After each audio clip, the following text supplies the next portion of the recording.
everybody. Thanks for joining another Facebook Live event this Thursday morning. You notice today we are not outdoors, we are actually inside in our office. So this is where we spend most of our time, in our little office space here. I want to apologize ahead of time. You might hear some other folks in the office talking in the background. So just go ahead and ignore that. I'll try to project my voice so that you can hear me better. So this morning we are going to focus on magnifying nature. It's really cool to look up close at nature.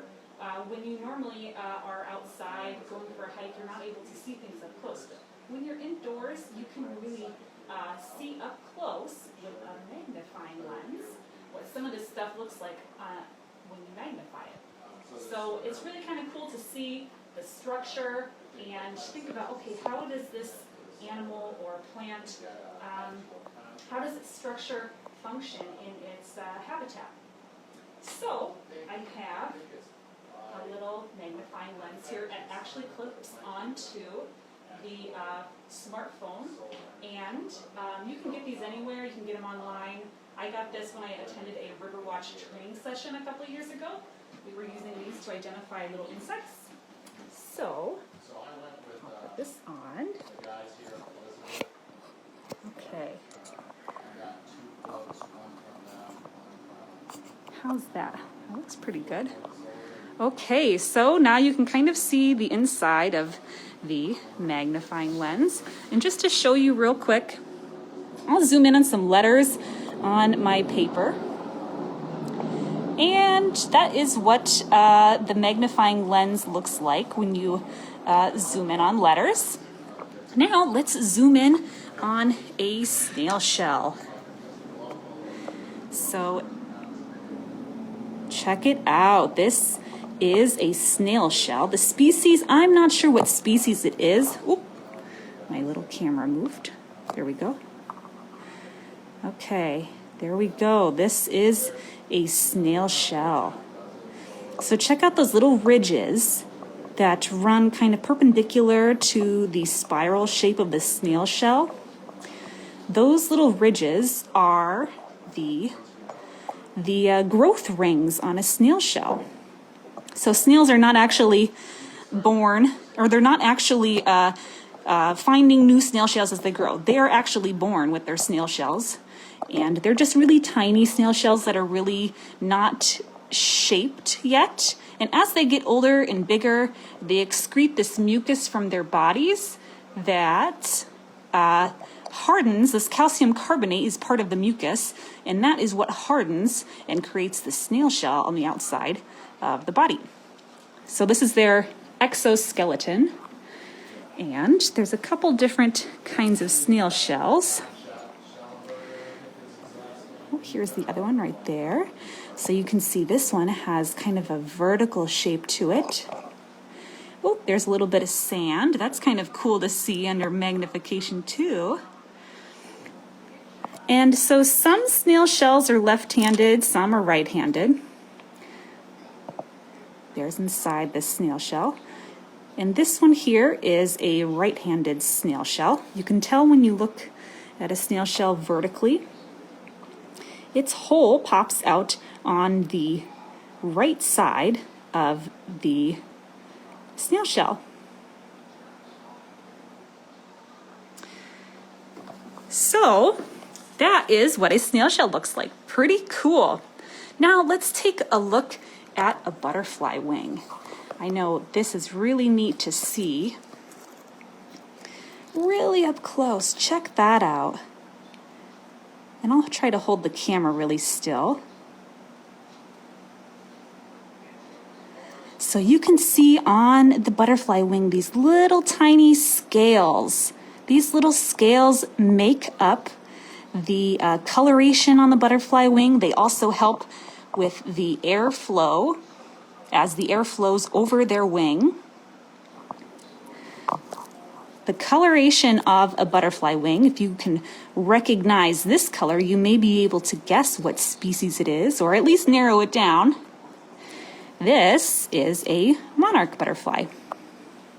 And I have here another butterfly wing. You might be able to tell what this is from its coloration. Here's the coloration again. So, oh, there's a good view of the scales. There's some blue scales, yellow, black.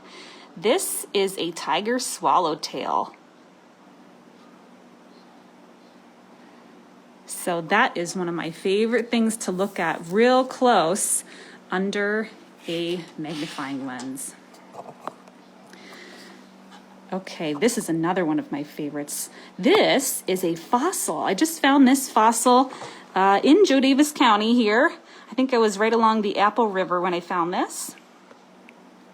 And this is actually part of a coral.